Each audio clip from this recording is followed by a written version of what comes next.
az első és utolsó dolog, ami a magyarul a számot el fogja hagyni, az, hogy ez a beszélgetés angolul lesz. Szóval this discussion will be totally in English. So if you're expecting a Hungarian talk, that's not today. But anyway, thank you for coming. I'd like to introduce my guest for today, this afternoon, Sophy Romvári, director of Blue Heron and a lot of short films as well. I think we can give her a bit of applause. Please you. Especially, I know this event is streamed online, but I'm just going to ask the audience, how many of you seen the film? That's pretty good. That's nice. Like 50%, including the organizers. So, what I would love to start with, first we're going to discuss the film, Blue Heron. Then we're going to go on to more general topics, and I think there's going to be a chance and some time left for the audience to ask any questions. I will left out. We have a separate microphone for that, but I think you have to endure 60 minutes of us talking first before we get to that. The first thing I wanted to ask you is that, well, not even ask you, was I sent you this quote from another filmmaker. I don't know how cool it is to start by talking about something that another filmmaker said, but Ricky D'Ambrose, the director of Cathedral, who did a somewhat similar film to yours about reenacting childhood and kind of facing things that happened in his childhood. It's called The Cathedral, and he gave an interview to Filmmaker magazine, and he has this wonderful quote about recreating your childhood. I'm going to read this out loud. "I was so transfixed watching the monitor, watching people dressed as my relatives. It's a ghostly thing, not a thing any healthy person should ever want to go through. But why not let the repressed be returned by watching it on a monitor for 8 minutes?" So, was this a healthy thing, what you did? Was this a healthy process to face your childhood and face your relatives that are not around anymore while making this film? I think that many films that are not called personal are also personal. Like, many filmmakers are making deeply personal films, but it's not advertised as autobiographical. So I think as artists, we're always pulling from our own lives to many degrees, and sometimes it's more obvious and sometimes less obvious. Like, I often talk about how Spielberg is like a deeply personal filmmaker, even though he makes huge blockbuster movies. But, you know, he has made films for years and years about his parents' divorce, and then now near the end of his, well, maybe not end of his career, but near the end of it, he's made Fabelmans, which is like his maybe most personal film. But I think I just bring this up to say that, like, my film is very much rooted in my own experiences, but I never felt like I was recreating my own life.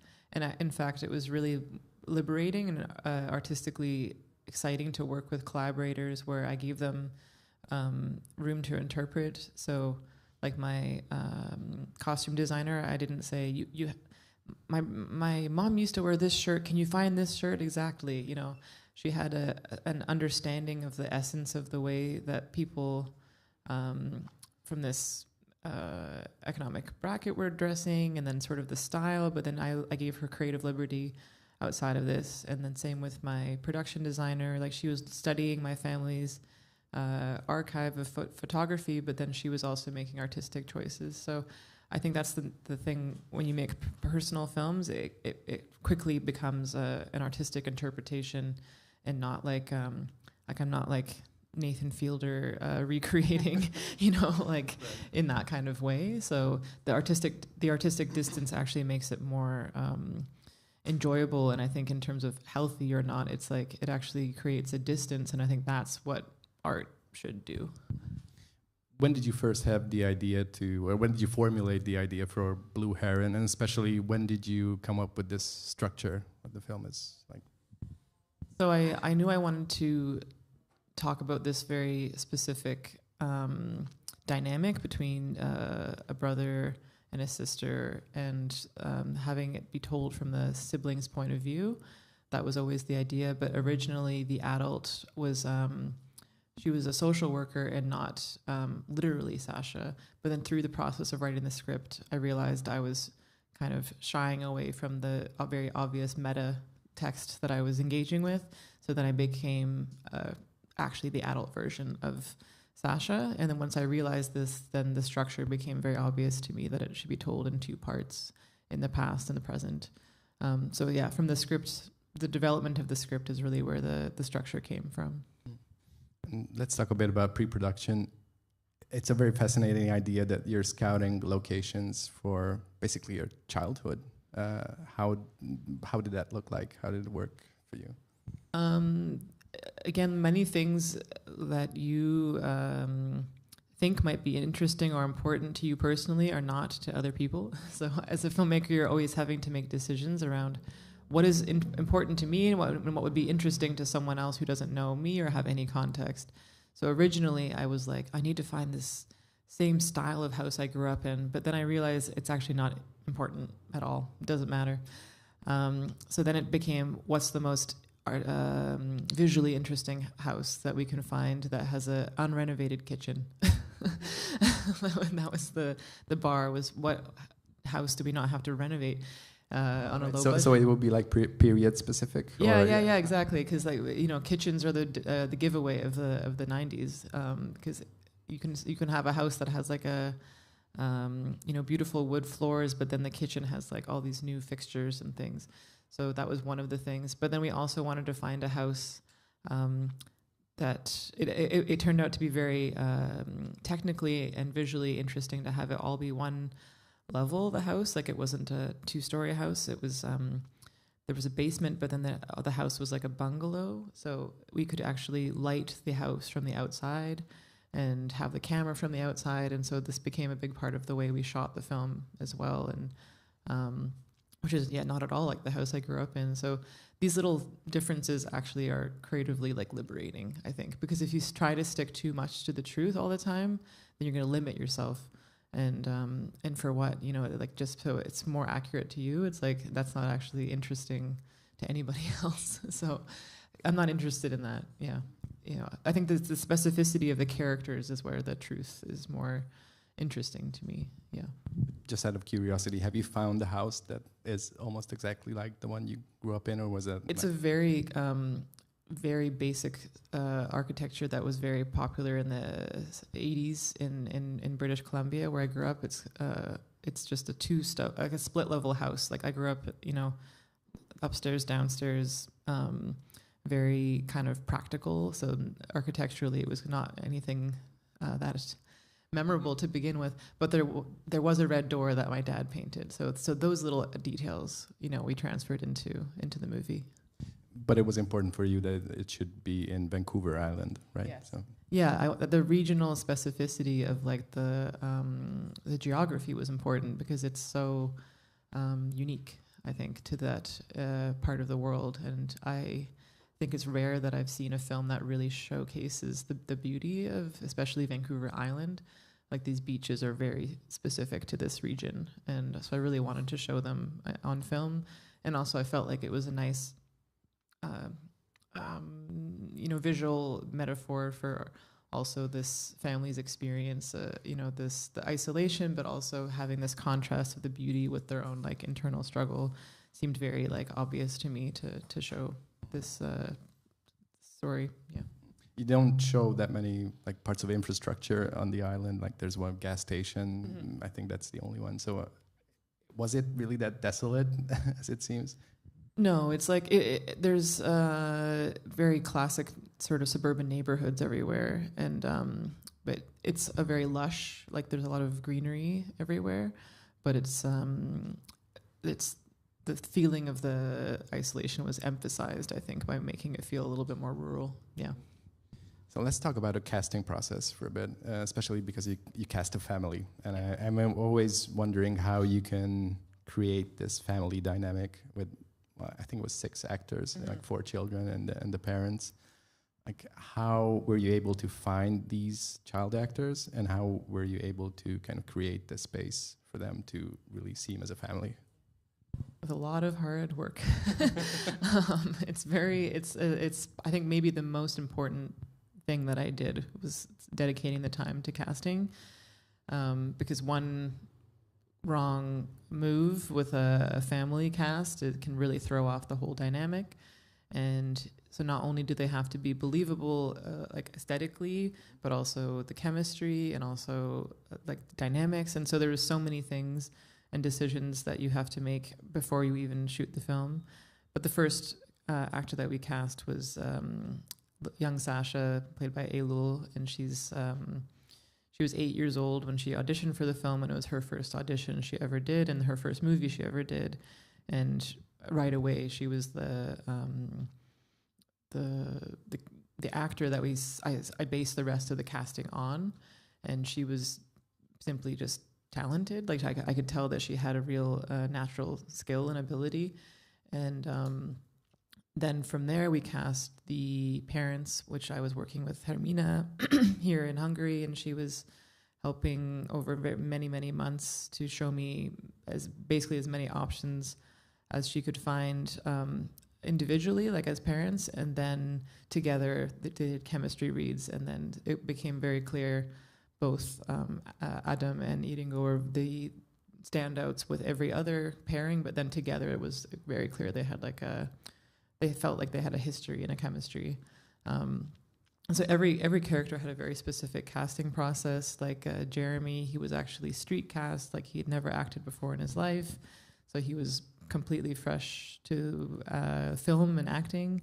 And then Amy, who plays adult Sasha, she's an actor, but she's more in the comedy world. Like she does like sketch comedy, and she's a writer, and she'd been in like very comedic American films. So this was a completely different role for her. So yeah, it was really like no approach was right for every character, and just had to take my time until we found exactly the right people for every part. Yeah. Let's talk a bit about Jeremy, or more specifically casting Jeremy, because I can't even wrap my head around the process of you finding someone to play your late brother. Yeah. How was that like personally for you or professionally as well? I think with all of the characters, I think there's when you're basing something off of your own experience, it's important to feel like there's some like spiritual connection maybe, but not. It's more important that you believe them as a character, not as like the person you're trying to represent. And so when I met Eric, who plays Jeremy, he had a really beautiful spiritual connection to the character, and that was more important to me than if he reminded me of my brother, which he doesn't at all, actually. There's absolutely visual similarities, but as a person, he could not be more different. And so then I actually changed the character based on who he is. So he's more like this person than he is maybe than my brother. So rather than forcing him to behave in a different way, I leaned into who he is as a person, because he's not an actor. So it actually made the character stronger because it's more authentic, but not necessarily more like my brother. So that was more important to me, that the character felt authentic than him feeling like exactly this person that I can't recapture anyway. So it's kind of admitting that through the process of casting and letting the strength of this person guide the character rather than forcing it into a box. And how about the characters who play the parents? The actors who play the parents. Like, what were your requirements there? Strong actor. Strong actors who really are sensitive, and they both of them really understood the script and really understood that there was a lot of unspoken history between them, and I needed them to feel like they were real people, like not caricatures of parents. And they are both parents, and they're both very talented actors. So I think it was a specific role. Also, obviously, they had to be able to act in English and in Hungarian, and be willing to come to Vancouver for a month. So yeah, they were both just the obvious candidates once I saw their tape together. Like the scene in the film where you see sort of a straight-on shot of them speaking to the adult Sasha. This is the scene that they auditioned with, and it's not that dissimilar from their audition, actually. Yeah. They auditioned together? Yeah. Like, yeah, so Hermina, she auditioned everyone individually, and then she auditioned all the different pairings of actors together so I could see chemistry between different actors. And then when I saw them read together, it was like a very clear choice. Yeah. Yeah, I really appreciate that you actually cast Hungarian directors actors, because I think they're the only ones who can, credibly recreate Hungarian accent in English. Oh yeah, it's like this film would not work if it was someone trying to do a Hungarian accent. No. Yeah. It's you also had a short film called 9 Behind, which is the name of the production company, I think, that made the film, if I'm correct. 9 Behind is the time difference between Vancouver and Hungary. Right. That's why. And it's also, there's a short film you made, which features a character who speaks Hungarian. Yeah. And I was wondering how comfortable you are directing Hungarian speech, or like actors who are speaking in Hungarian. Yeah. So that film was my first short film out of film school, like 10 years ago. And the reason I made it actually is totally disconnected from my own heritage. Like it's a very personal film, but the reason I wanted to make it was I was watching a Pasolini film, The Gospel According to St. Matthew, and I was so moved by it, and it was so beautiful, but I don't speak the language, and I was wondering how much of my emotional experience came from the gestures of the actors and not knowing the nuance of what they were saying. And so I was like, I had this idea that I wanted to direct in a language that I don't understand and see if I could still have get an emotional reaction without even understanding the words, because the words are the same, but the emotions, so the words are different, but the emotions are the same. So then it was kind of an experiment for me to see how to translate an emotional performance without knowing each individual word. And I think actually it's a good exercise as a director, because you can't go in and say, can you say more like this or more like this? You can only talk about emotions and what is coming across. And I can feel her emotion without knowing always exactly what she's saying. So it was many of my short films is kind of different exercises that ended up really helping this movie. Yeah. Let's go back to Blue Heron for a bit. I'm really fascinated by the sound design of the film. Like, they're very heightened, very specific sound effects peppered all through, especially like the clacking keyboard, which I really like. It's very, very 90s, very evocative. What was your, intention behind all this? Like, yeah, I think when you're trying to represent a time period, but also memory, I think sounds are as important as visuals. Maybe even more important, like the things you associate with childhood, the sounds that you associate with childhood or the past, I think are really vivid for everybody. So we really tried to fill the soundscape with sounds that would bring the audience into the experience and surround you, really, like, and especially the summer, the sounds of the summer, like the sprinklers, the kids playing, birds that are specific to the region of British Columbia, and trying to be really, really specific about these things helps create the world. Like, the film really didn't have the impact that it has until the sound was done, I think. Yeah. You were really careful with the sound of the birds as well, because there are a lot of films that just go with stock bird effects. He was, Peter was doing research about this, and we were really deliberate about it, and also crickets, and the nighttime was a big thing, and it also helps to have the audience understand like what time of day it is, where we are. Things that oftentimes happen off screen in this film. I really like to play with like what you see and don't see, but sometimes you hear things off camera, like the basketball, or things can lead to the next scene. And this is a big thing in like Altman movies, and Altman was kind of an inspiration in a strange way. Like Shortcuts was a film we watched, me and my cinematographer, and oftentimes you're hearing things before you see them, and I really like that kind of cinematic experience of the director guiding you through something that you're not even experiencing visually yet. Yeah. Also, kudos for putting a real Windows 95 interface in the whole thing. Yeah. Like, when I saw the Winamp icon, and that brought me back to really Had weird to. space. Yeah. I'd like to talk a bit about the music choices you have in the film, not just the ones we talked about this earlier, about the 2 songs at the end, but there's there's the Kraftwerk cover by the Belenescu Quartet, which sounds insanely 90s for some reason. Was that based on a specific memory you had, like something that was in your childhood, or was that like a song you felt it fit? Yeah, so all the music choices were pretty closely aligned to my understanding of my dad's taste, which is, as it happens, became my own taste as well. Like we have an alignment, I think, in many ways artistically.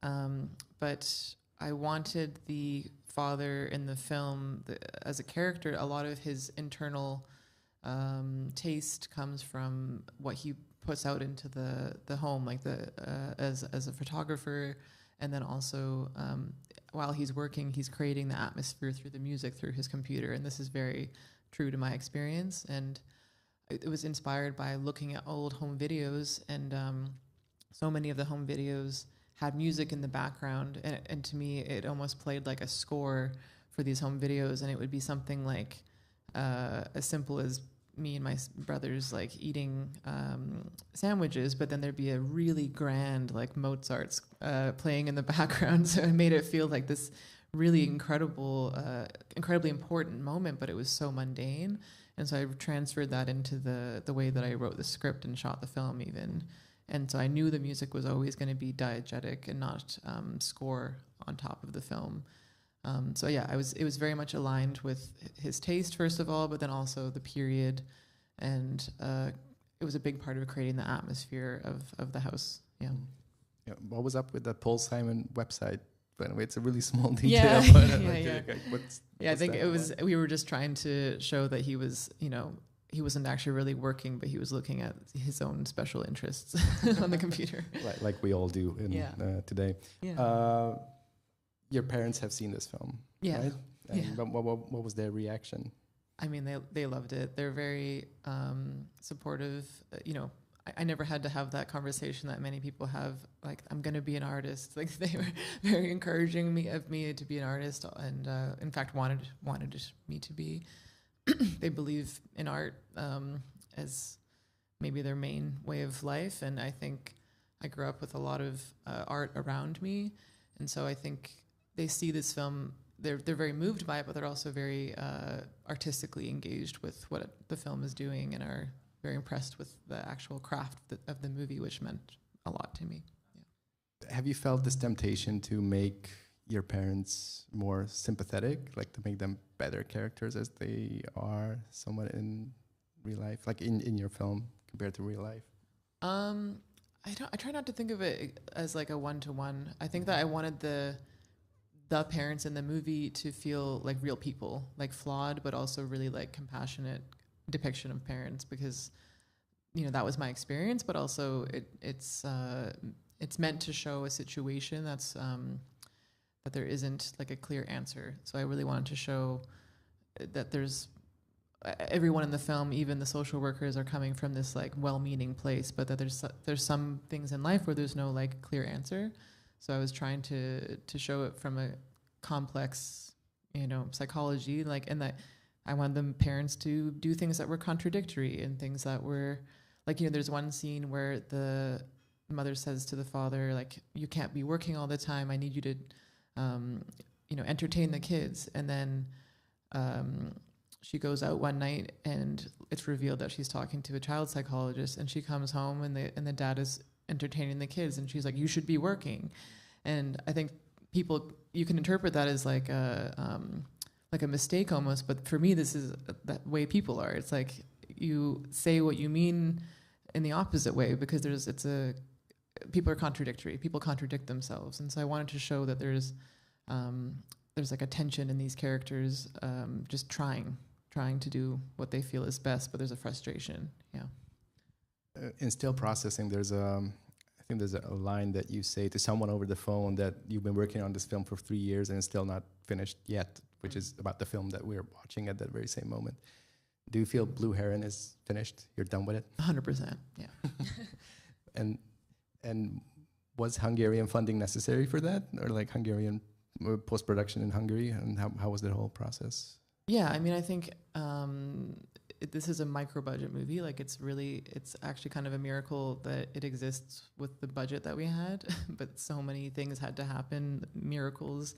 Like to cast a film that has to have international cast for a tiny independent Canadian film that was shot over 20 days. Like, so many things had to be like tightly budgeted, and we shot very short days, actually, like 9-hour days. So everything was like really, really well planned. And then the post-production, like the sound and the color were all done here.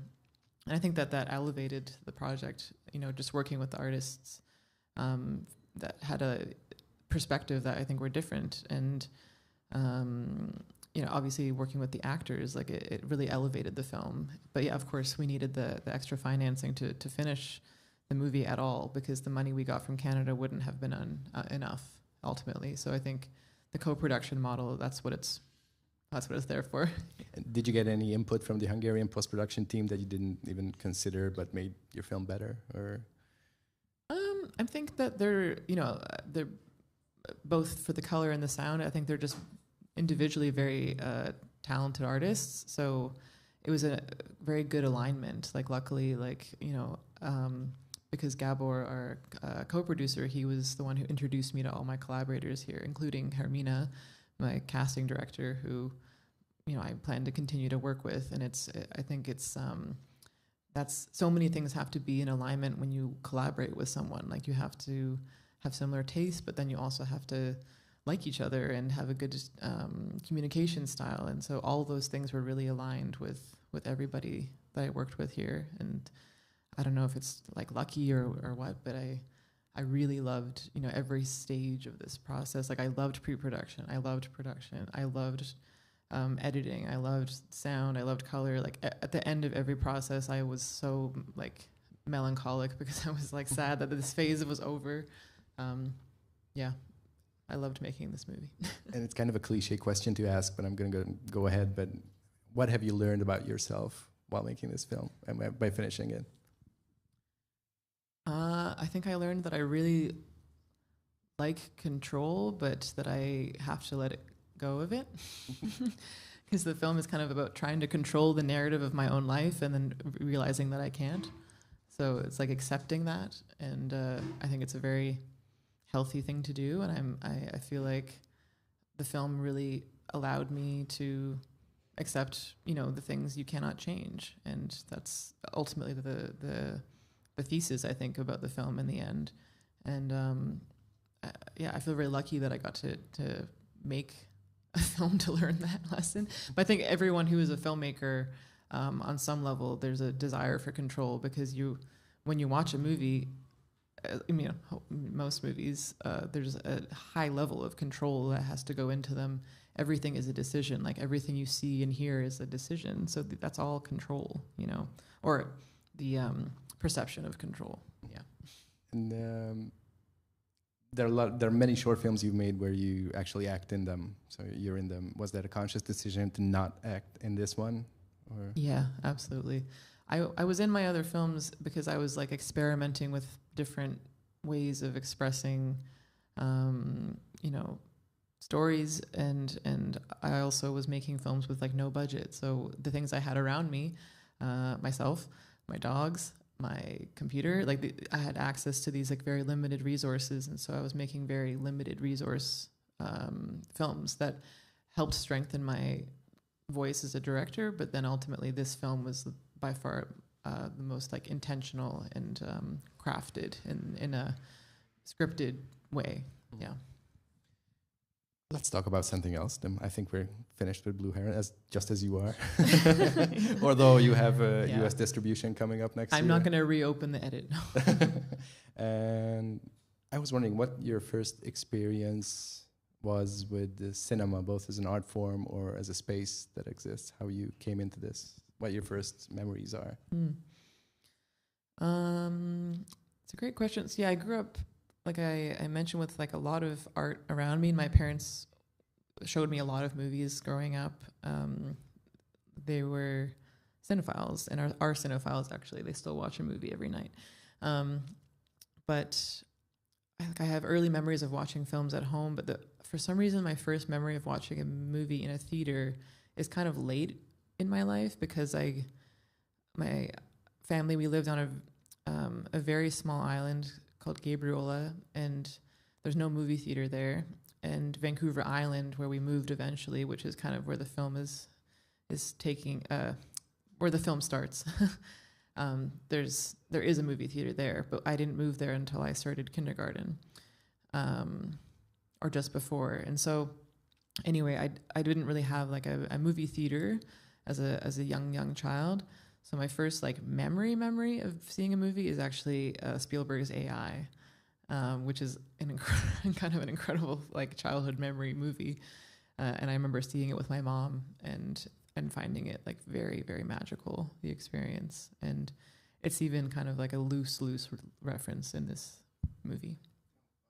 Well, this mother-son painful dynamic of having to let go of her own son, and the devastation of like the childhood not existing and memory. And so it wasn't like a reference as much as it was something that me and my editor, Kurt, talked about later. And he was like, this is a spiritual connection to your movie. And it's not something I realized. And then it is my first cinematic memory, though. So, and also like I noticed the Jean Dielman reference as well, which is, but you know, Jean Dielman is almost always alone, but there's a child in this film. Exactly. Yeah, I wanted it to be a very obvious and direct homage, but then to have a child beside her, it disrupts that image that you're used to seeing with her in the potatoes.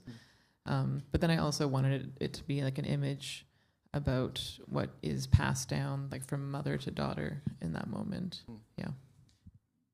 Going back to watching films at home, have you had like these household films where you know something that came up on TV and you always watched it? Like the family agreed that it was great, like everyone. I remember we watched that film, the animated film, The Point. It's the soundtrack is all Harry Nilsson, and it's narrated by is it Ringo Starr? It's like this extremely like 70s animated film about a little boy who grows up in a it's a cartoon. He grows up in a society where everyone has a pointed head, and he has a round head, and he gets banished because he doesn't have there's no point. He has no point. And so he gets banished to the pointless forest, and then he has to learn all these things about like how to have a point. And it's a really beautiful like children's movie. But yeah, it's called The Point. Wow. When was the last time you watched it?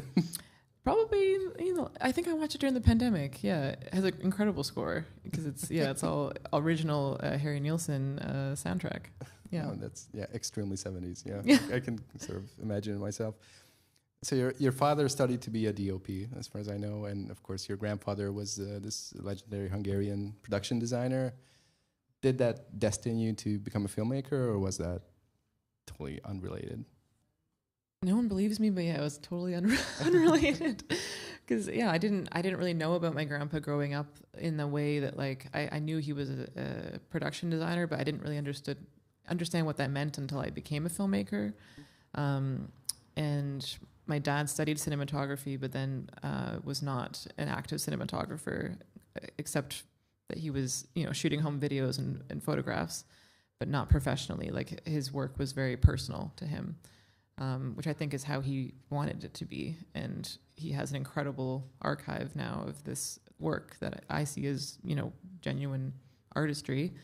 And so yeah, I grew up with like this very artistic world around me, but it wasn't like this thing that was passed down to me, like, and now you will be a filmmaker. It was very clear to me that I would probably be an artist of some kind, but I tried like dance. I thought I was going to maybe be a dancer. I did painting. I did acting. And then it wasn't until I directed my first short film that I was like, understood that this was what I wanted to do. And I don't even come from a family of directors. It's like a very specific thing to do. But yeah, I came from a very artistically encouraging family, so it was not that part was not a surprise, but it wasn't like film was. Yeah, I didn't grow up with the legacy like around me really, and it's only in retrospect that I understand now that there's like this history. And when I come here and people know about my grandpa, it's actually a unique experience because in Canada that's not the case. So, you know, sometimes people will watch a film and say, are you related to this guy? You know, but it's not something I grew up with in a very big way. But when did you find out about the extent of his work? Because, you know, of course, you know, he made the films with Szabó István, but also like Gazdag Gyula as well, which is like a one level down in obscurity compared to Szabó István. Yeah, I mean, Nine Behind, my first short film, is a fictional interview between a character and her grandfather, and it's sort of, that was my first sort of attempt to think about the fact that I didn't have a relationship with him and that there was some regret there that I didn't. But he had passed away at that point. So by the time I was like ready to even have those conversations, he had already passed away. So there wasn't really anything that I could have done about that. And then I think I didn't really do a deep dive into his work until I made a short film years later, like a short documentary about him. And it was commissioned actually because there's this Blu-ray set that was put out by a New York company, Kino Lorber, and literally the guy Rob Sweeney who runs the Blu-ray packaging asked me over Twitter, "Are you related to Sophy Romvári?" And I'm like, "Yeah, he's my grandpa." And he's like, "Do you want to make a special feature for the Blu-ray about him?" And so that was during the pandemic, and so I interviewed Sabo, and you know, this is my way of learning about my past, I guess. I make films. but it was a really interesting encapsulation of your work, that film you did for, you know, on commission for Kino Lorber, because it, you know, starts out as basically an objective documentary, and then there's a switch at the end where it becomes very super personal. Yeah, that's the M. Night Shyamalan twist. Well, and also the Romvári touch. Yeah. So you mentioned you were thinking about becoming maybe an actor or a dancer. These are really performative arts. What interested you in that? I mean, I enjoy acting, and I enjoy I enjoy like the process of performance, and I think that made its way into my work because I'm really interested in meta text and meta film and meta engagement, because to me it's like a way to engage with the to acknowledge to the audience there's sort of an artifice involved in what you're participating in, and I like that in work, but I don't want to be an actor professionally. Like, it's not something I would. It seems way too hard. Like, is it harder than directing? I think so, 100%. To be an actor, I think is like the most vulnerable thing you can be, and I love working with actors. And when I was in my own work, none of it was scripted. It was all just nonfiction, or you know, I was performing like a version of myself, and I was very comfortable to do that.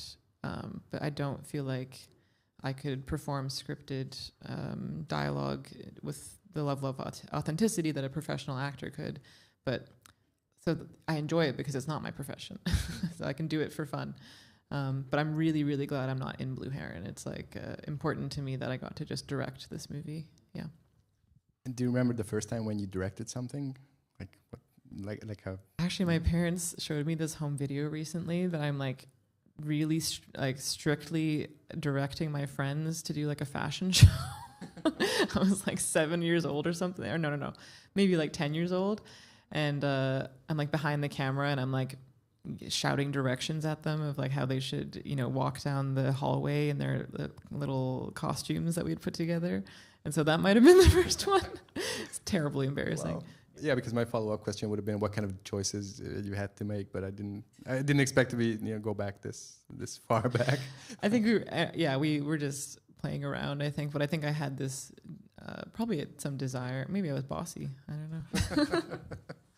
But what was the okay? Then let's skip ahead a bit. So what was the first, like, I would say, professional short film you made, or like something that was made with the intention of being a director or creating something as a director? Yeah, actually, I went to a university in Canada called McGill for 1 year, and I was actually going to go into political science, completely unrelated. I thought I was going to work for the UN. That was my goal. Oh. Yeah. And then I arrived in Montreal, and I really didn't vibe with the university there. I didn't find my people. I think I was too far away from the art world. I was not really being honest with myself. Because I think at that point I wanted to be an actor, but then decided to pursue something more practical. No one was telling me to do this. I don't really know where it came from. But then when I decided I wasn't going to do the degree in political science, I just took a bunch of random classes because I realized I'm not going to stay here. I'm just going to learn what I want to learn. So I took a bunch of extra classes just for my own education. And I took a 4th-year film class with like no prerequisites, and it was about noir film. And it was a year in 1950s cinema. And the professor said, like, you're not going to really have any context, but sure, you can join the class. Why not? But one of the assignments was you can either write an essay or you can make a short film that is in the style of a noir. And I said, who would write an essay when you can make a short film? And so I made a short film, and everyone else wrote an essay. And I was like, are you guys crazy? And so I made this terrible noir film that had, I just shot it at my friend's apartment, and I was taking an improv class, so I got some of my improv friends to act in it. But it's, it has all the tropes and stuff, and I enjoyed the process of making it. And then when I showed it to the professor, he was kind of like, you should go to film school. Like you're clearly like enjoying this process more than I was expecting anyone to for a class assignment. So then I applied to film school kind of almost begrudgingly because I still thought I wanted to be an actor. But I think I only wanted to be an actor because I loved movies so much and I didn't really understand that I could direct them. And then when I started to learn about film more deeply and direct more projects, I realized it's not at all acting that I'm interested in. It's directing. And once I realized that, I was like 20, and I have not had a doubt since then. So anyway, really, that's what I mean. It's not a straight path like grandpa in film, now I'm in film. It was very non-linear, and I kind of found it myself through trial and error and all kinds of mistakes, really. And I'm glad it was that way. It was like not predestined or predetermined for me. Yeah. Do you have any regrets that you're not a UN ambassador? I mean, never too late. So after this was all in Montreal, right? I went back to Vancouver for film school, actually. Right. Yeah. So was that and you also went to York University, or yeah? So I did my undergrad in Vancouver, and then I did my master's also in film in Toronto at York. Yeah. Mm-hmm. Can you talk a bit about how film education is like in Canada? I just wonder how in generally how the universities work. Or yeah, I mean the film school I went to for my undergrad, it was quite typical. Like it was a 4-year program, and the thing that was a little frustrating about it was that you had to direct other students' scripts. You couldn't direct your own scripts. So, which was a good tool maybe to learn, but it became quite, I just didn't like any of the movies I made. Like I really didn't, I did my best with what I could direct. And not that, we were all students, all the scripts were bad. But and not that I was going to write anything better, but I think it wasn't until after I finished film school that I started to make my own work that was reflective of my own perspective, that I felt really connected to the work that I was making. So, it's good to get those things out of the way and out of your system, and to direct something that you don't really care about is actually a good exercise. So that was kind of the undergrad. And then in my master's, I focused just predominantly on still processing the short film. And that basically became your breakout Can we say that? It was like it was during the pandemic, so it's hard to know what happened. But it was a different breakout. Yeah, yeah. Oh God. I'm sorry. Yeah. I'm getting into dad jokes now. Were there any professors or teachers at the universities who had a huge effect on you, or even someone who we might know from Canadian filmmaking? But I'm curious. That's the first. I'm curious if anyone knows any Canadian filmmakers. It's a very strange culture of the Canadian cinema landscape. I don't know how much of it reaches international knowledge. Like I think the people that most people have heard of is David Cronenberg, Denis Villeneuve, and Adam Egoyan and Sarah Polley maybe. But it's really a small handful for such a big country, And I think part of the reason is because many Canadians who become successful filmmakers, many of them leave and go to the U.S. Like James Cameron is Canadian, for example. Many Canadian actors, same. They immigrate to the U.S. like Ryan Gosling and Jim Carrey, and anyway, there's so many that you don't even realize are Canadian because it's not a very.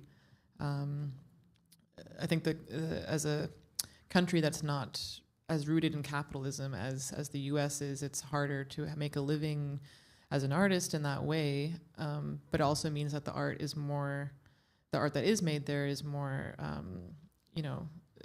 maybe more. There's more freedom in the work that gets made. So you kind of have to pick your battle, I think. Yeah. This was just me, a very roundabout way of asking you if you've met Guy Madden. Sorry. I kind of forgot what the question was. I have a lot to say about Canadian cinema. But no, I have not met Guy Madden. No, but I hope he sees the movie, and I'm curious what he thinks. So, what's the Canadian independent filmmaking scene like? Well, you said that the most famous filmmakers either go to the US or work in Europe, or how about those who stay? The ones who stay are the ones I mentioned, and they're very like determined about staying. Like Cronenberg is very dedicated to being a Canadian filmmaker, and the only film that he made, maybe a couple, but most of them are made and based in Canada. And then Maps to the Stars was like kind of a critique of Hollywood, which was shot there. And same with Egoyan. Like I think he's really resisted the temptation of the studio system in the US, and so they've managed to make a name for themselves without leaving. And I think this is rare. And there's a lot of emerging or independent filmmakers in Canada, but it's and there's, I think, more and more, but I think it's quite difficult to get international recognition as a Canadian because it's kind of a strange non-culture, I think, Canada. Like it's not American, but it's not British, but it's somewhere in between. And it's like, so I think there's like a struggle to like define the cinematic identity. And so I'm always curious to see like what actually gets recognized internationally or what people know about. I don't know. Yeah. Was it easy to find your own community when you were going to university there? So was there like for lack of a better term, like your own tribe or something? I think it just happens naturally over time. Like you're drawn to people that are interested in similar work that you are. I worked with a lot of people who, like my editor, Kurt Walker, we've been friends for like 10 years. He's also a filmmaker.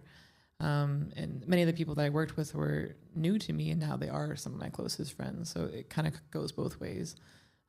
But yeah, I think it takes time to find artistic community, and because once you know yourself better, it's easier to find, rather than just like sticking with the people you know, and then So I think it can take some time to develop those bonds. Yeah. And how can a young Canadian filmmaker hook up with Mubi or the Criterion channel? Like how did your films end up there?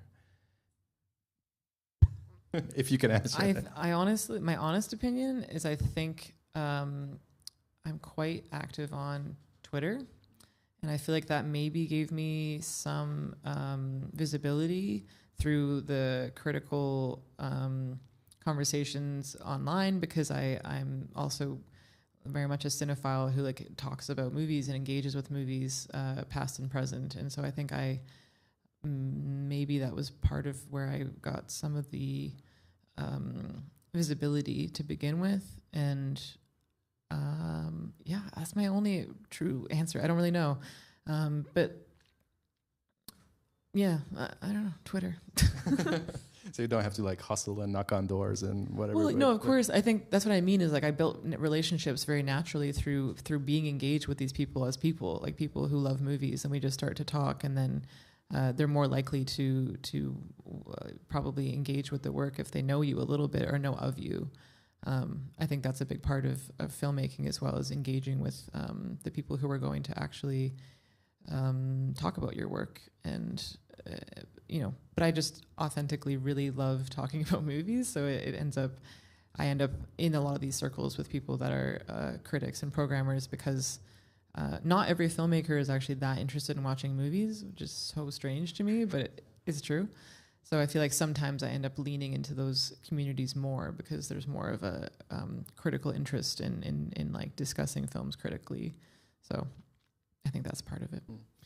And when you started making your own movies, was there anything specific that was a reference to you? Like you said, I want to make films like that person or that trend or that wave or that genre? No, not really. Like I mean, I think I'm definitely contributing to like a very well-trodden history of like women who make films about family and archives, family archives, and of photography and analog. These are all things that are, have been happening since like the 60s. It's quite a sort of feminist way of engaging. I think also because women were working with limited means, so that's where that I think comes from.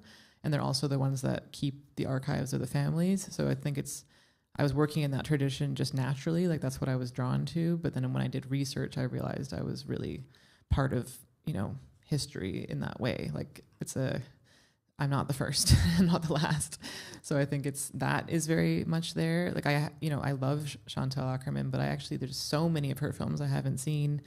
So it's interesting when people will like bring her as a reference. In this film, obviously there's an homage, but I've almost intentionally not watched her films because I'm like worried about the impact it could have, because I feel this draw to her work. But I think it's easy to compare because we're both women. I think that happens a lot, and people get categorized as either like a Chantal or a Varda.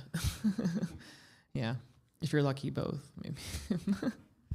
And you mentioned that you're part of a sort of lineage, women who make films about their families. Can you keep doing? You've been making films about your family for more than a decade now, like very intensely focusing on them. Is this something you can imagine leaving behind, or is that something that will keep being sort of a well for your creativity? I promised my parents I would stop. Really? No, I'm kidding. No.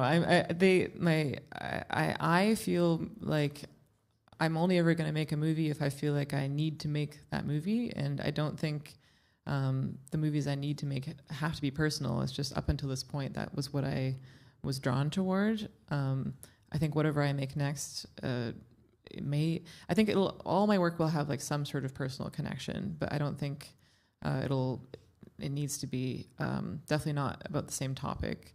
But I think I will always find a way to have a very strong perspective, because otherwise I don't think as a director I'm interested in just telling stories. Like I could have told this story, or I could have made this film that was just all based in the 90s, and it was like a nostalgic family coming of age movie, but I wasn't interested in that. I was more interested in this bifurcated structure and the time jump element and time travel even. I only want to make films like if it feels like it needs to be a film. Like needs to be in the medium of film, like I'm trying to consider like whether I want to adapt something, but I would need to really have a strong argument why this should be a movie, and when it's already a really great book or a really great story, what can I bring to it that makes it worthwhile, the effort and the money and the labor that goes into making a movie? Why is it a movie, and why do I need to make it? Like, why should I make it? So I guess that's like my convoluted answer, but I think I just don't really want to make movies just for the sake of making movies. Like I love directing, but I want to make sure that it's something that I feel very passionate is only I could make. Yeah. And also it turned out that during university you weren't too happy with directing other people's scripts, so that's maybe true. Actually, that's a good point. Do you have anything lined up, by the way, or are you still kind of rolling out this No, one? I mean I've been traveling with the film since August, and it's going to continue for a while, and then next year the film will be released, and that is another. It's taking all of my time, the release of the film, which I'm really enjoying, but it's also all of my time, so I don't have time to sit and ponder about my next idea. Okay, well, this is the moment when I'm going to open it to the audience. If you have any questions, but you have to speak into a microphone. That's a warning, because we're streaming this online, so we have to hear your. There's a microphone here. I'm gonna. Yeah, could you turn it on? It feels so interesting to come closer, but then speak into a microphone. Yeah. One, thank you so much for this. I was not part of the people that raised my hand, but after this conversation, I feel like I have to watch this movie, so I'm really excited for that. I would be interested to hear what your process looks like for the actual screenwriting, actually writing things, and then also maybe some thoughts on the difference between writing shorts versus writing a feature. It's I could give an hour-long lecture. Well, that's cool because we have that's a great question. a maximum 40 minutes left. Yeah. So go ahead. Because this was my first feature script, but also most of my short films, I had more of I would write maybe an outline, or they were very conceptual. They weren't scripted, and so this was my first, traditional script. And it was painful. It was really hard. Writing, they're not kidding. It's really painful because you are creating something out of thin air, and every line you write, every word you write, you can doubt. It's a really, it's a really solo journey until you start to invite people into the process. But the way that I started is I had this very vague concept that I wanted to explore, specifically this dynamic of this family. And I think it was only through many drafts that I started to realize that, the structure. But I kind of started linearly. I wrote the opening of the film. This is the first scene I wrote, which is, it literally says, from the top of a mountain. And then there's you haven't seen it, sorry, but there's a slow zoom in to a car that's driving down the street, and then the camera's in the back of a moving van, and we see a splinter of light on the bottom of it.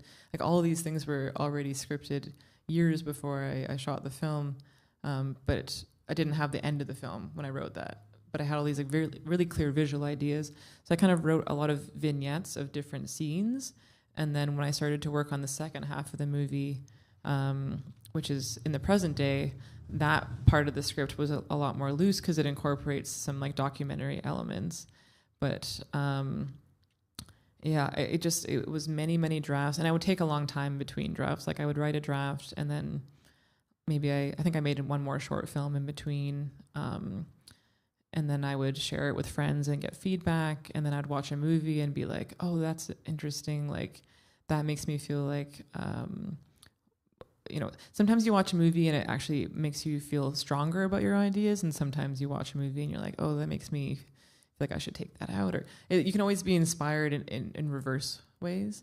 And actually, while I was writing this movie, 2 or 3 films came out that are quite similar, or have similar interests. After Sun is a film that came out that is very much a filmmaker dealing with their past in the 90s and looking back and forth. And I remember reading the description of it and being like, oh no, that's my idea. But it turns out it's all of our ideas. We're all looking back at our childhoods. We're all looking at old family photos. It's it's not original. That concept, not original. It's how you do it that is going to show your perspective. And so actually when I watched After Sun, I realized that this is a very strong movie and a very well-directed movie. It's not my movie. And so it actually was a really helpful process to watch that movie and realize the things I liked about it and the things that I knew I was doing differently. So I challenge filmmakers to not be afraid if they feel like, oh, it's already been done. It's not. Everything's already been done, first of all. So you can't be afraid of that. And if you really are so afraid that your idea is not going to be original enough, then keep working on it. Try to find a way that your idea is something that you can really own. And so, and there's another movie, All of Us Strangers, which is about a character that literally goes back to their childhood home and has long conversations with their parents. And I was like, no. And then I watched that movie and I'm like, it's so different. You know, so this is the cycle as a filmmaker. And the thing is, like, you're always immediately just recognize you're never going to be completely original, but also that nothing is ever the same. So it's once you admit both of those things, you're free. And like, yeah, All of Us Strangers, I remember like the adult who interacts with his adult parents, they recognize each other immediately. Sorry to spoil that. Like, it's not like there's a time gap. Like, they're like, oh, it's our adult son, come back to see us. Like, they immediately, this is part of the concept of the movie. And that emboldened me in my film to have it be that they don't recognize each other. Because that was how I had it in the script, and it actually made me feel stronger, more confident about that choice. So, and same with After Sun, which I think is wonderful, but the way that she's cutting back and forth between the childhood and adulthood, again, it made me feel confident that this concept of having it be structured into two halves was something that made my film not just unique, but also it was more accurate to my emotional experience of growing up, where you like are a child and then suddenly you're an adult, like you're not going back and forth. So to me, it was helpful to see After Sun, even though the concepts have a lot of similarities, which I think is just like we were talking about, like we're, you know, anyone who grew up in the 90s, like we're obsessed with nostalgia, we're obsessed with analog because we live in such a digital world now. And so there's this desire to like hold on to these tangible things. So we're going to see a lot more of these kinds of movies, I think, you know, and there already are. There was another one that came out. I mean, even The Fabelmans, you know. So this childhood, and you know, making a film about your own childhood is like the most unoriginal thing you could do. Like, you know, 400 Blows, or you're Tarkovsky, like doing Mirror. Like this is just. I'm in a long tradition of people doing these things, and I think it's really helpful to just admit that and just allow that to be the case. I forget your question. Was that the writing process? Like, oh, yeah. You want to repeat it? Go ahead. Maybe. Oh, you were back. I am interested if like this was more of like a scripted process, like writing this movie, like when you're saying that some of your ways of like making short films have been like more conceptual, like as far as going from like 0 to 1 like idea to like making it happen for your short films, like what does that look like for you? Yeah. So this film is very scripted, and like all of the dialogue that's in the film is scripted, and it's very intentional. Whereas my short films were a lot more, I guess, instinctive and spontaneous. But this one, because I was working with the feature length, I was really concerned about like maintaining interest for the feature length, and so I wanted to make sure the structure and the narrative and the characters like made sense on the page as much as possible. So it was, I think the script itself is about 80 pages, which is on the shorter side, because there is a section in the film that we cast real social workers to play themselves. And that was, even that part, we shot a camera test of, so I wrote sort of a predictive script of what they would potentially say, which is very Nathan Fielder, apparently. But you rehearsed. Yeah, I did actually. Anyway, so I think the reason you work on a script and you do so much development and pre-production is so that when you are making the film, you can like make decisions as you're making the movie. That you've already thought about. So like oftentimes on set, I would refer back to like script Sophy. I'm like, what was she thinking and why? Like, I know I thought about this so hard, so why am I now questioning it? So the script is really like where all of your thoughts and doubts are captured, and then you have to just accept that you've already thought about these things, and so you either trust that or you have to make a decision to change it. With the short films, I was much more like, oh, I have an idea, and then the next day I was shooting it. Like it was much more just spontaneous, and I think it shows. Like, am I allowed to say that? Yeah. And I mean, they're very simple. They're very direct. They're just like, I'm thinking about my dog who is going to die soon, and I a lot of people told me that Barbra Streisand cloned her dog. So then I made a film about like, how do you clone a dog?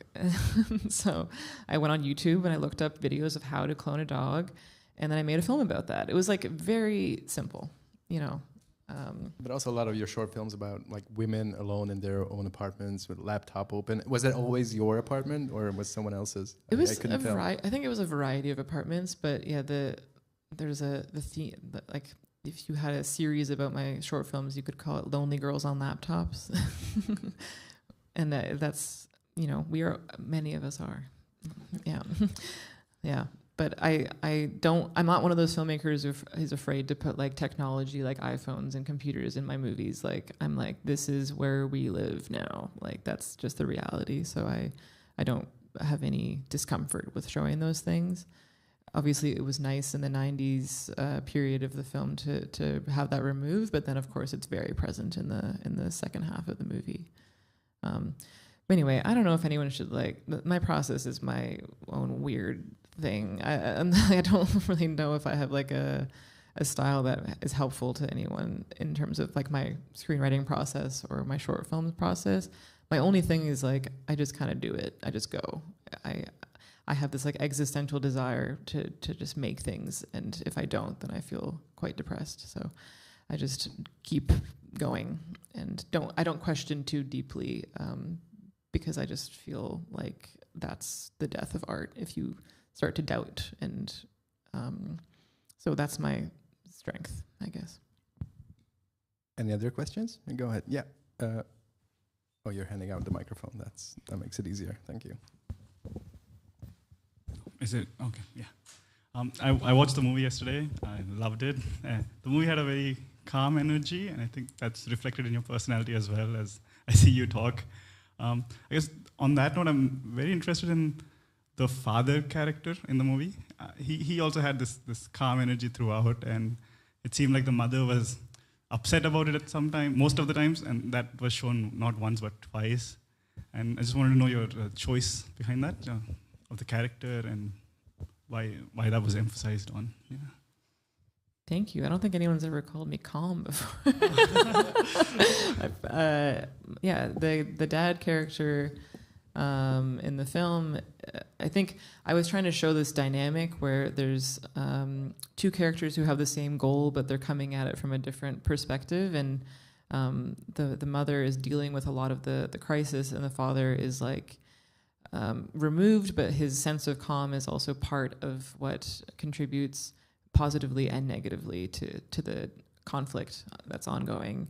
And so both character qualities can contribute positively and negatively, and that's just with any character. And I want to, like I talked about, like wanting to show contradiction, but the character also is a big part of like the artistic atmosphere of the house, and so he was definitely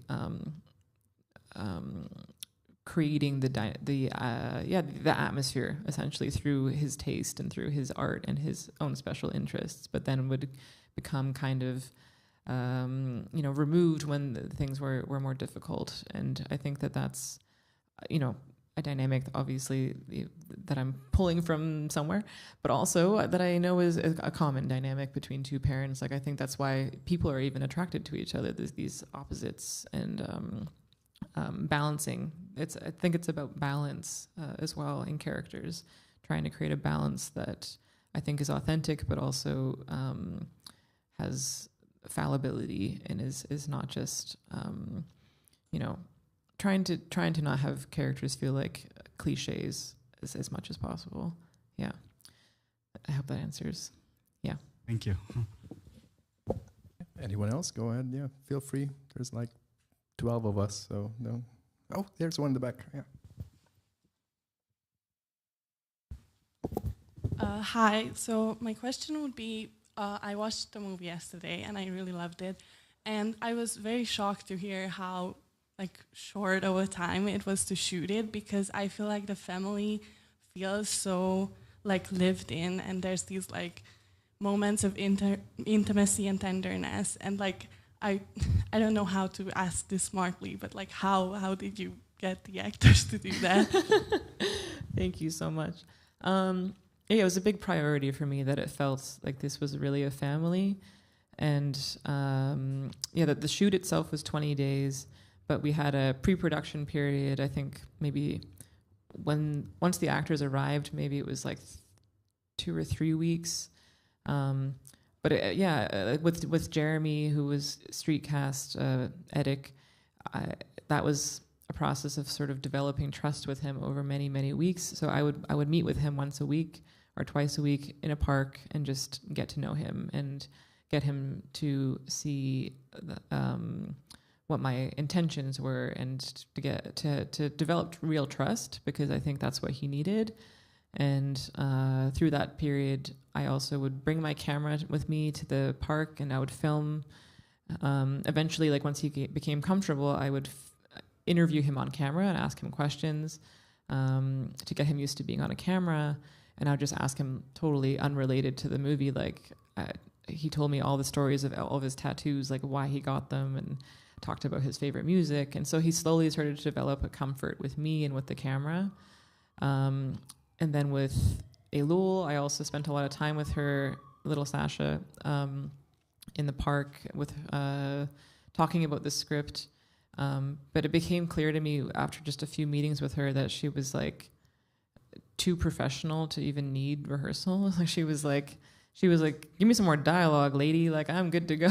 She was so pro. It was kind of intimidating, but she's not at all like Sasha as a character. And to be honest, neither was I as a kid. I'm more like her as a person than either one of us are like the character. She's very happy-go-lucky, funny, outgoing. But the character is much more reflective and shy and internalized, which I think speaks to her strength as an actor. But anyway, to answer your question, it's more that I spent time with everybody and then eventually started to introduce them to each other so they had real relationships. So the two little boys, so much of the rehearsal was me just sending them on play dates. You guys go to the water park, you guys play video games together. And so they developed a sort of brotherly relationship. And then the scene with the potato latkes, tochnyi, they were actually, that was one of the rehearsals was Idingo and Elul made them together, to bond. So it was more about creating real bonds than it was about rehearsing actual dialogue, which I think contributed to the natural dynamic between them. And they all really loved each other. And on the first day of the shoot, Elul and Idingo were just lying on the bed, cuddling, they were mother-daughter, they really, really bonded. And so I think it's about creating authentic relationships and not focusing so much on line delivery, and more on actual comfort, because I think that's what comes across on camera. Yeah. Okay. Anyone else? Feel free. Be brave. No, that's not. Okay, I just want to loop back to nostalgia. Nostalgia as a phenomenon, because there's a very loving shot of a Walkman on this Walkman device, and I was wondering what your relationship to the kind of the culture, the pop culture of the 90s is. Because obviously, there's this feeling of going back, very physically in your film, but also how, what your relation to these objects are. I think everyone who worked on the film would agree that it was really cathartic and fun to put ourselves back in this mindset, and it's easy to romanticize it. I'm sure when we were kids, we were all just bored out of our minds, but in a way that was maybe, now we romanticize as being more like pure or something. But I think there was, it's sort of the last decade that has like a very distinct aesthetic maybe.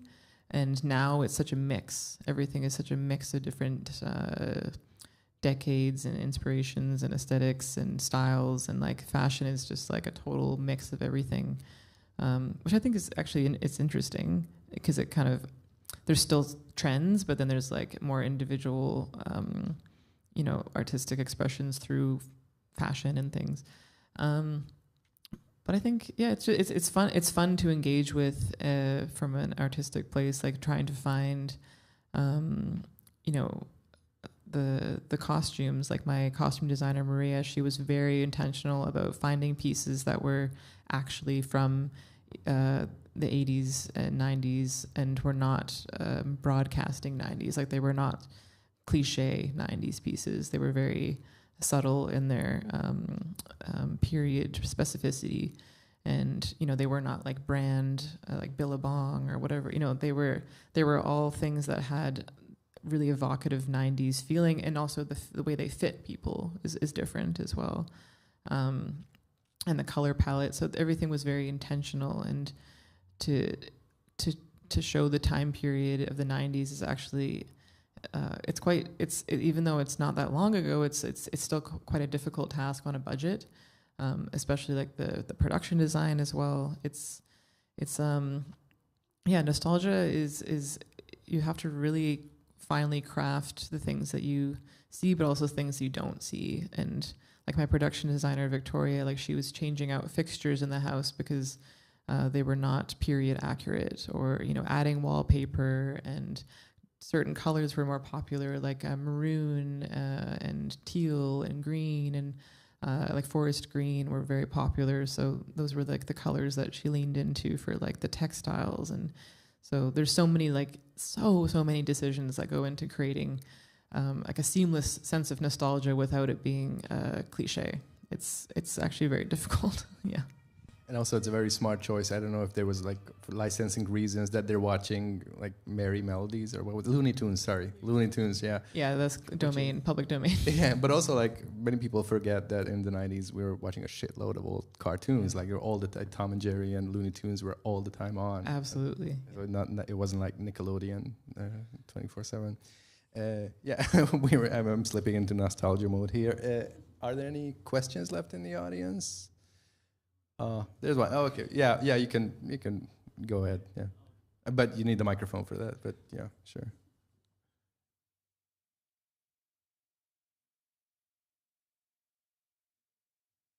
That's probably no.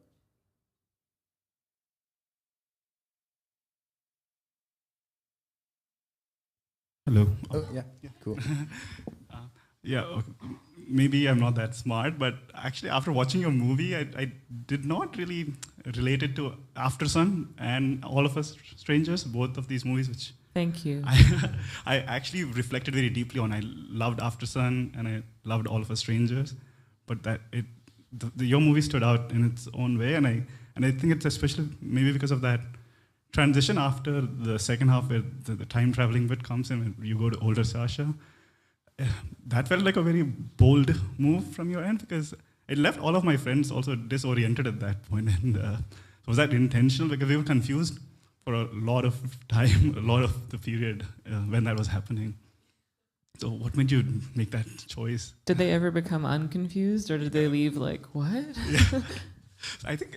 did they figure it out or no? Yeah, it's just like towards the end we figured it out. Like in the last one, it just clicked. Yeah. But we were still trying to process how things connected, because I think Sasha came as a social worker as well. Yeah. Father did not recognize her, so that. Yeah.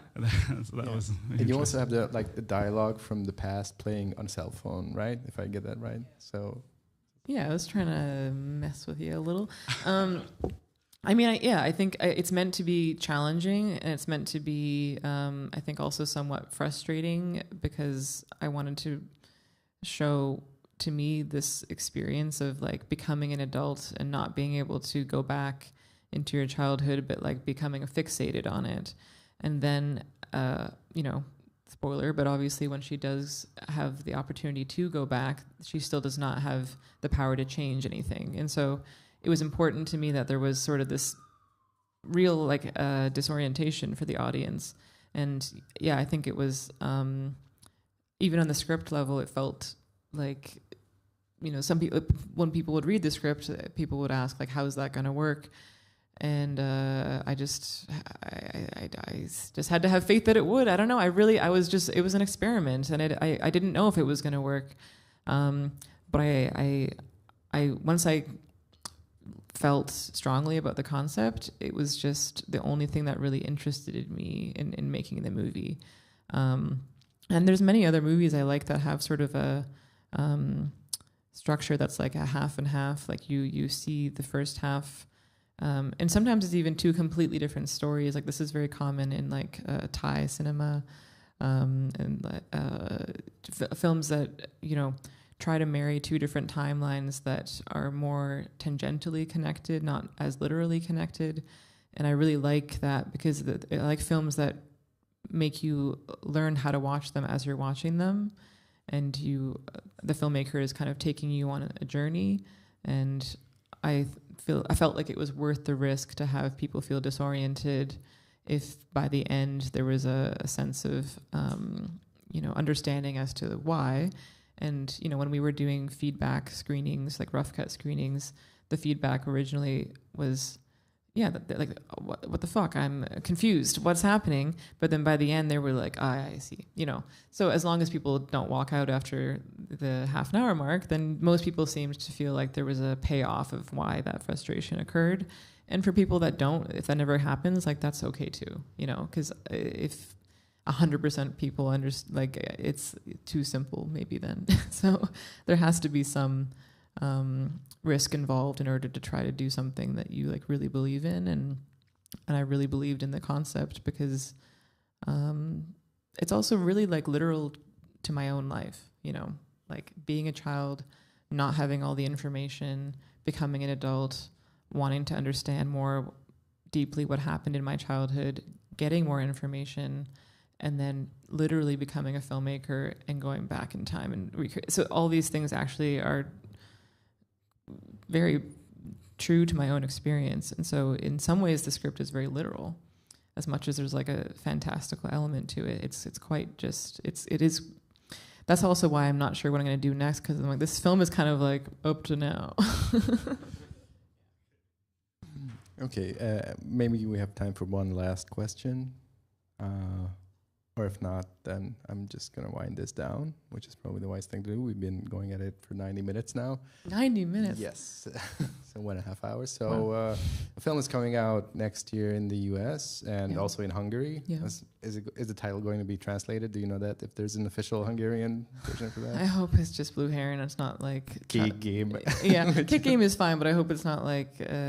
the time I was a child and then I became an adult or whatever. You know? There was a trend in Hungarian film titles when it was almost like 3 tags. You'd have like under an article like love, pasta in Italy or something for like some Italian drama. So maybe it could be like Vancouver past. I leave it to the marketing team. We'll see.